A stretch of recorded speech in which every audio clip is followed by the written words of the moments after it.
तो कोई सरकार नहीं चाहती कि गरीबी, भुखमरी, बेकारी खत्म हो, क्योंकि उससे उनका आधार ही खत्म होता है। उनका तो इमोशनल ब्लैकमेलिंग है ना, गरीबी, भुखमरी, बेकारी, वो खत्म नहीं होने देना चाहते, इसलिए वो इसी व्यवस्था को चलाना चाहते। हमारे देश की सरकारें ये कहती हैं कि कृषि अगर लाभकारी हो गई तो नेताओं की राजनीति डूब जाएगी। नेता ये कहते हैं कि राजनीति चलाने के लिए गरीबी रहनी ही चाहिए, भुखमरी होनी ही चाहिए, बेरोजगारी होनी। मैं आपको बिना किसी लाग लपेट के कहता हूं, एक भूतपूर्व प्रधानमंत्री थे जो अब जीवित नहीं है, उनका नाम था चंद्रशेखर। एक बार मैंने उनसे ये बात की जो आपने मुझसे की कि कृषि को लाभकारी क्यों नहीं बना सकते, क्या मुश्किल है, आसान काम है। तो उन्होंने कहा आसान तो है, बनाना भी है, आसान है, कोई मुश्किल नहीं है, कुछ कानून में फेरबदल करने की जरूरत है। एक एग्रीकल्चरल प्राइस कमीशन एक्ट है, उसको हटा दो, पूरी कृषि लाभकारी हो जाएगी, आराम से हो जाए। फिर मैंने कहा क्या मुश्किल है?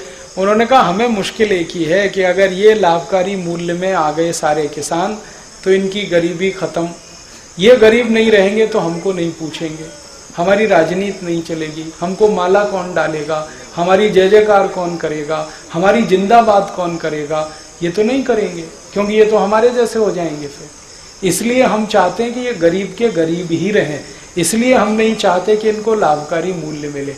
तो मैंने कहा ये आप कह रहे हैं? उन्होंने कहा ये मैं नहीं कह रहा हूं, सभी प्रधानमंत्री यही कहते हैं, बस अंतर इतना है कि मैं खुल के कह रहा हूं, बाकी पर्दे के पीछे कह। तो कोई सरकार नहीं चाहती कि गरीबी, भुखमरी, बेकारी खत्म हो, क्योंकि उससे उनका आधार ही खत्म होता है।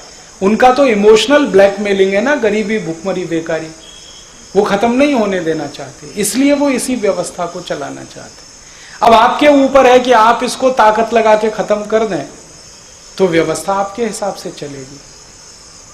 ये हमारे लिए है मुख्य बात समझनी, बहुत आसान है, कृषि लाभकारी हो सकती है। आप सिर्फ इतना कर दो कि जैसे उद्योगपति अपने कोई भी उत्पाद का भाव तय करता है, वैसे किसान अपने हर उत्पाद का भाव खुद तय करेगा, बस बात खत्म हो गई। उसको जो लगता है गेहूं बेचेगा उस भाव में, उसको जो लगता है चावल बेचेगा उस भाव में।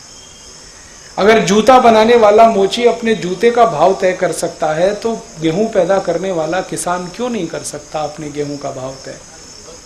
अपने हिसाब से तय कर लेगा, जिसको खरीदना खरीदे, नहीं खरीदना ना खरीदे। जैसे जूता होता है, चप्पल होता है, टूथपेस्ट होता है, टूथब्रश होता है, इनके भाव सरकार तय करती है क्या? वो अपने भाव खुद तय करते हैं। किसान को भी छोड़ दो, अपने भाव तय कर लेगा, तो उसमें सब चीजें जोड़ेगा वो, है जी। हाँ, तो आप ये जो क्रेता का किस्सा है ये विक्रेता का कर दो। जैसे पूरी इकोनॉमी में विक्रेता भाव फिक्स करता है, ऐसे ही किसान की इकोनॉमी में विक्रेता फिक्स करेगा। इतना ही करना है, पूरी कृषि लाभकारी हो जाएगी।